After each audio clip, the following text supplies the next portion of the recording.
Hey guys, and welcome to the Political Whiz, where you will find all the whiz on politics and history. Today we will be taking a look into the Democratic primary election for the 7th Congressional District of Georgia, which will be held this Tuesday, June 9, 2020. Without further ado, let's meet the candidates.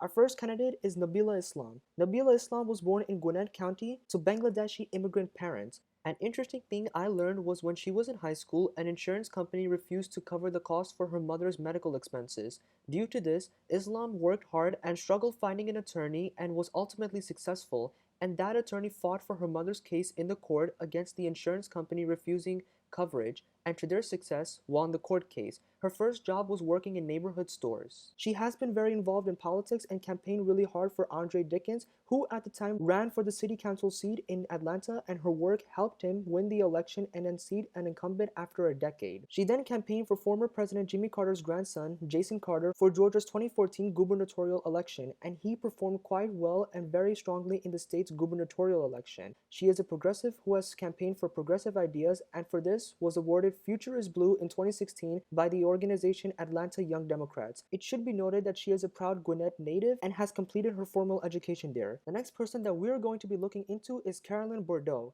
She was born in Roanoke, Virginia, to parents who are in the teaching profession. Her father worked as a professor but left and started his business on selling paper animal hats. Unfortunately, it went into a recession during the 1990s. However, her family made it through with the help of families, friends, and neighbors. She graduated with a bachelor's degree from Yale, a master's degree in the field of public administration from the University of South California, and she received a PhD from Syracuse University in public administration that specifically focuses on public finance. As for her political participation, she used to be an aide to Oregon Senator Ron Wyden and worked with him on issues such as transportation, healthcare, and women's issues. She has been a professor at the Andrew Young School of Policy for the last 17 years. However, she took a break for 3 years from the university from 2007 to 2010 to serve as the director of the Budget and Evaluation Office of the State Senate of Georgia, where she worked to balance the state's budget in the 2007-2008 financial crisis. For her work, she was awarded by the State Senate of Georgia, which passed Senate Resolution 1598 recognizing her work. She is from the Sewanee area of Gwinnett County and moved there with her husband. And now let's take a look at Zahra Karinshak. Karinshak was born in Chattanooga, Tennessee, and raised in Lafayette, Georgia, where she completed her education. She was nominated by Congressman Darden in 1985 and attended the Air Force Academy. In 1989, she graduated the Air Force Academy with a bachelor's in international affairs with a minor in Arabic. During her time at the Air Force Academy, she was awarded the Meritorious Service Medal and the Air Force Commendation Medal. After graduating from the Air Force Academy, she went to the Emory University School of Law and graduated with a JD. After this, she served as a law clerk for the 11th Circuit Court of Appeals. She then became the Assistant U.S. Attorney for Atlanta, serving from 2003 to 2011. In 2018, she was elected to the 48th District of the Georgia State Senate, defeating Republican Matt Reeves and flipping a red district blue. She is from the Duluth area and represents the area as well. Moving on to the next candidate is Dr. Rashid Malik. Rashid Malik was born in Dhaka, Bangladesh, and immigrated to the United States in 1979. In 1985, he graduated with a PhD from Kansas University. As part of his PhD program, he went to China with his wife in 1991 and taught classes there, and he himself learned some Chinese over there. Afterwards, he permanently settled in Gwinnett County. He served as an executive at IBM and later joined the American Intercontinental University as a faculty member. He created his own company called Malik's One Technology. He was then CEO of Malik College when the educational area of his company became stronger. In 2017, he became the CEO of Personal Home Care Services after his company was sold. Moving on to Brenda Lopez Romero. Romero was born in Cuernavaca, Mexico, and immigrated to the United States. She graduated with a bachelor's in political science and sociology in 2005 from Georgia State University. She then graduated from Syracuse University of Law with a JD.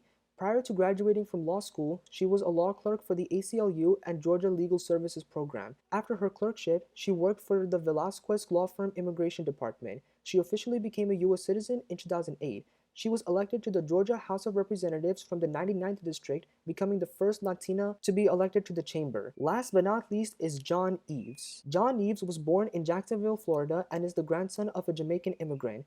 His family had a history of struggle and worked really hard as African Americans, and his uncle became Atlanta's first black police chief in 1974. In 1984, he graduated from Morehouse College, and later in 1987, he graduated from Yale University with a master's in religion. In 2007, he was elected to the Fulton County Board of Commissioners and later became its chairman. Now that we're done looking at each candidate, let's take a look at the significance of this race. You might be asking yourselves, okay, but why is this race even worth my attention and why should I even care?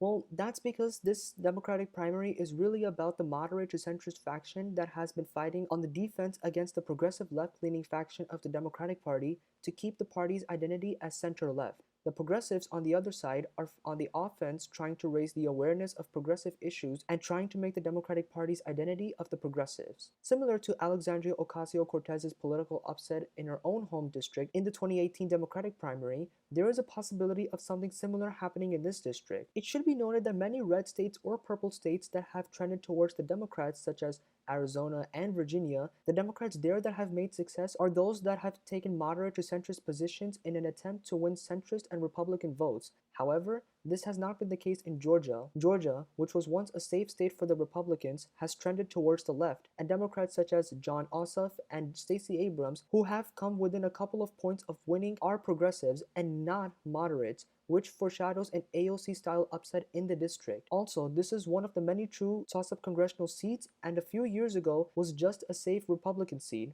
but now is a true toss-up. So this means whoever wins will face a tough journey ahead, and whoever wins, whether it be a moderate or a progressive, might determine if this district flips blue after decades of Republican control. So choosing the right candidate is of the utmost importance. We're now going to take a look at each candidate's endorsements. The only two individuals that are missing from this list are Dr. Rashid Malik and John Eaves, as there is no information on their endorsements. Based on this list, we can differentiate which candidates are progressives and moderates. The endorsements for Nabila Islam includes Congresswomen Alexandria Ocasio-Cortez and Ilhan Omar, as well as Congressman Ro Khanna, spiritual author and former presidential candidate Marianne Williamson, and she has also been endorsed by 15 grassroots organizations, one of them being Our Revolution. On the other hand, Carolyn Bourdeaux has been endorsed by notable individuals such as Congressman and civil rights activist John Lewis, Congressman Hakeem Jeffries and Hank Johnson, Jon Ossoff, and the grassroots organization Citizens United. Zahra Karinshak has been endorsed by former Governor Roy Barnes, and like Brenda Lopez Romero, both have been endorsed by mainly state and local level politicians. What is outstanding on this list is that it suggests that this primary, despite having 6 candidates, is more of a matchup between Nabila Islam and Carolyn Bourdeaux for being the only candidates endorsed by national and federal level politicians. Islam's endorsements are from progressive candidates like Alexandria Ocasio-Cortez herself, and Bourdeaux's endorsements come from moderate candidates, which shows that Bourdeaux is a moderate candidate and Islam is a progressive candidate. Let's take a look at the money raised by each campaign. Above this line I have drawn is the money raised by the campaigns for the 2020 Democratic primary of Georgia's 7th Congressional District, and below is the money raised for the 2018 Democratic primary in Alexandria Ocasio-Cortez's home district, the 14th District of New York, which I will get to a little later. According to this data, Bourdeaux has raised almost more than double the amount than her closest opponent, Karinshak, and obviously outspends the rest of her opponents. Now, according to this data, it suggests that Bourdeaux has the best chance of winning. However, just because she has raised enough money, that does not necessarily guarantee a win. This is because if we see the data from New York's 14th Congressional District's Democratic primary election of 2018, 10-term incumbent Joe Crowley raised almost more than double the amount of his opponent Alexandria Ocasio-Cortez. Now, if this data was right, Joe Crowley should have won his primary challenge. However, this was not the case, and AOC pulled off a major upset in the 14th Congressional District of New York. If we keep this in mind for the Democratic primary of Georgia's 7th District, then this suggests that raising more money is not necessarily a factor in determining who is likely to win the election, which is the case for this primary. So this obviously means one thing, and that is that progressives are favored to win. To understand this, we have to look at the 2017 Georgia special election for the 6th Congressional District. In 2017, Jon Ossoff was a progressive candidate looking to flip his home district, which was under Republican control since 1979. As a result, Ossoff, although he lost the general election by a margin of 3 points in a safe red district as a progressive candidate, he overwhelmingly won his primary election. Now you might be asking me, why am I talking about an election result in the 6th District of Georgia? Well, that's because the makeup of the 7th and 6th District are quite similar. On the top right of this line, you will find the makeup of the 6th District of Georgia, and on the top left of this line, you'll find the makeup for the 7th District of Georgia. Both districts have the same Cook Political Voting Index measuring with a difference of 1 point. They are both 99% urban areas and have almost a similar population. The only difference is that the 7th District is more diverse than the 6th District and has a lower median income than the 6th District. So this means if a progressive candidate did well in a district next to the 7th district, then that makes the case that progressives are favored to win. In addition, what's special about the 7th district is that it has a median income less than the 6th district and is more diverse, and minorities, especially those who tend to be from low-income communities or working class and middle class families, tend to vote for progressives, as this was the case in AOC's home district. Another case for progressives is the 2018 gubernatorial election results compared to the 2014 gubernatorial election results, which you will find on the bottom of this line. In 2014, the Republican candidate won this district by over 20 points, and in 2018, Stacey Abrams, a progressive, won this district by less than a percentage point, which shows that progressives in the 7th District of Georgia have typically performed strongly against Republicans and are favored to win the primary. And as I've stated before, money raised is not a factor since AOC raised less money than her opponent and yet pulled off a primary upset. There are several progressive candidates in this primary, but the only progressive candidate, Nabila Islam, is the only candidate with the momentum, support, and the progressive with name recognition more than any other progressive candidate for this Democratic primary, which means that according to my analysis, she is favored to win the primary, and if she wins, she will face a tough journey ahead of her on election day. And now I ask you, who do you think is going to win this Democratic primary? Make sure to comment down below. In the meantime, that's all for now. Like, subscribe, and share this video. Turn on the bell icon to be notified whenever I post. Please comment or suggest down below, as this will help me improve my next videos. Follow me on Twitter at political_wiz. Thanks for watching.